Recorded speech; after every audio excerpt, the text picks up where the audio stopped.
Viajar para a Coreia do Norte com certeza não tá nos planos da maioria das pessoas. A não ser que você seja um daqueles mochileiros viciados em adrenalina, visitar um país que mais parece uma distopia do George Orwell não parece ser algo muito agradável de se fazer. E é graças a essa má fama que esse país tem que tantas histórias bizarramente cômicas sobre a sua população e governo surgiram nos últimos anos. Como aquela que todos os homens têm que usar o mesmo corte de cabelo do gordinho autoritário, que condena seu povo à miséria e os proíbe de ter acesso a qualquer conteúdo vindo de fora das suas fronteiras. Mas no ano de 2015, uma das bandas mais polêmicas da Europa lançou uma notícia que deixou todo mundo pensando ser uma piada. Eles estavam indo para Pyongyang, a capital da Coreia do Norte, para fazer um show. Mas que banda é essa e por que o governo norte-coreano autorizou a entrada deles no país? Eu sou o Bantin e hoje nós vamos conhecer a banda que fez um show na Coreia do Norte. Subvertendo o totalitarismo.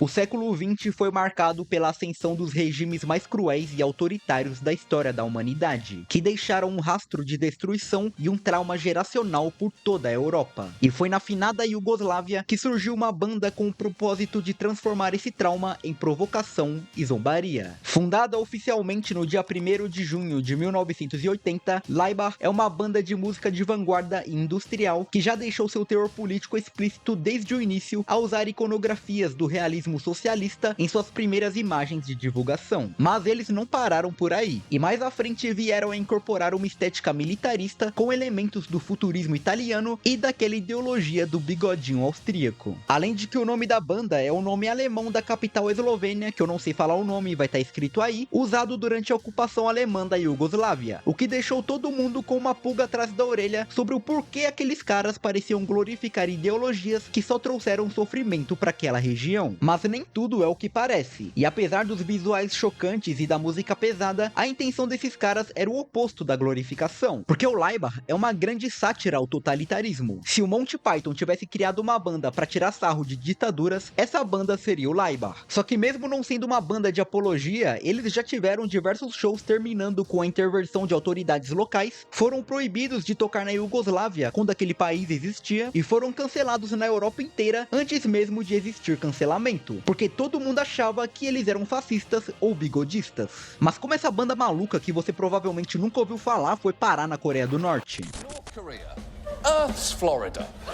Next month is the 70th anniversary of Korea's Liberation Day. Apparently, Kim Jong-un has decided that for the first time ever, a foreign rock band will play there. So, who's it going to be? A Slovenian art rock group called Laibach.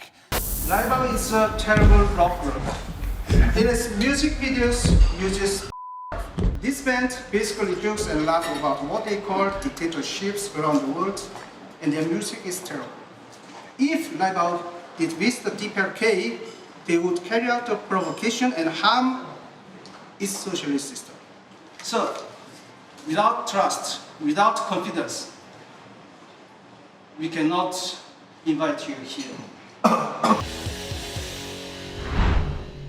Uma viagem inesperada.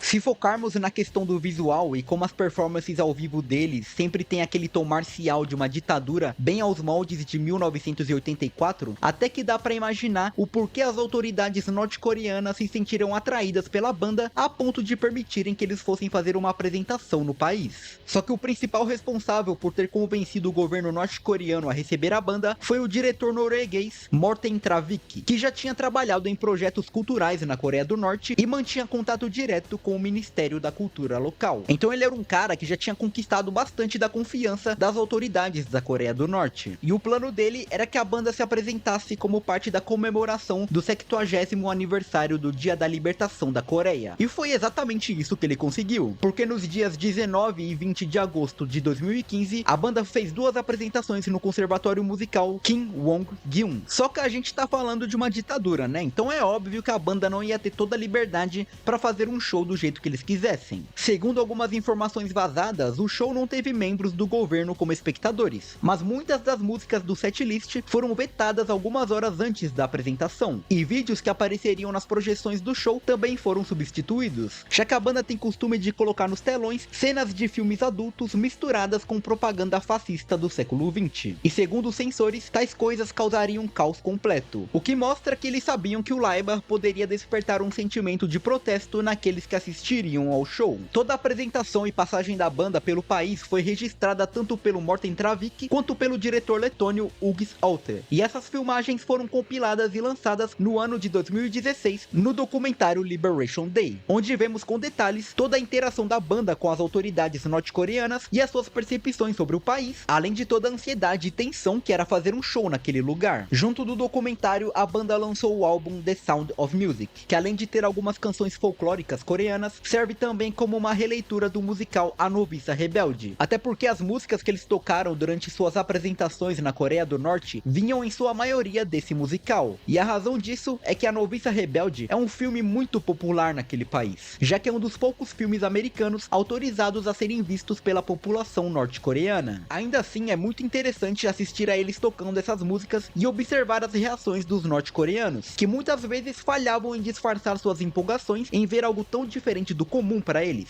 enquanto outros apenas pareciam extremamente confusos com o que viam. Já os membros da banda também tiveram opiniões no mínimo curiosas sobre o país. Um deles disse ter visto pobreza, mas que o país não tinha todo o cinismo, negativismo e do ocidente, e acrescentou dizendo que quando você está lá, você realmente sente como se estivesse no show de Truman. O diretor do documentário foi mais ácido em sua opinião, dizendo que a Coreia do Norte é um país de terceiro mundo, pousando como uma superpotência. Mas independente de qualquer opinião sobre aquele país, é um fato que a ida do Laibach até lá foi um marco único e que dificilmente será repetido futuramente. E é um indício de que por mais que seja difícil alcançar pessoas que vivem enclausuradas pelas amarras de seus governos, de uma forma ou de outra, esse tipo de arte desafiadora e polêmica pode chegar até elas, mesmo que mutilada pela vontade de seus opressores, como aconteceu com Laibach, mas quem nada pode ter impedido que uma semente de protesto e questionamento tenha nascido nas mentes de alguns deles ao assistirem algo tão diferente do que eles estão acostumados. E se você quer entender um pouco mais sobre o uso da estética totalitária na arte, você pode assistir esse outro vídeo meu aqui que ficou bem legal. E se você curtiu esse vídeo aqui, deixa seu like, compartilha com os amigos e se inscreve no canal. Eu sou o Bantin e toda semana eu tô aqui com um vídeo novo pra vocês. Então é isso, um beijo, abraço e falou!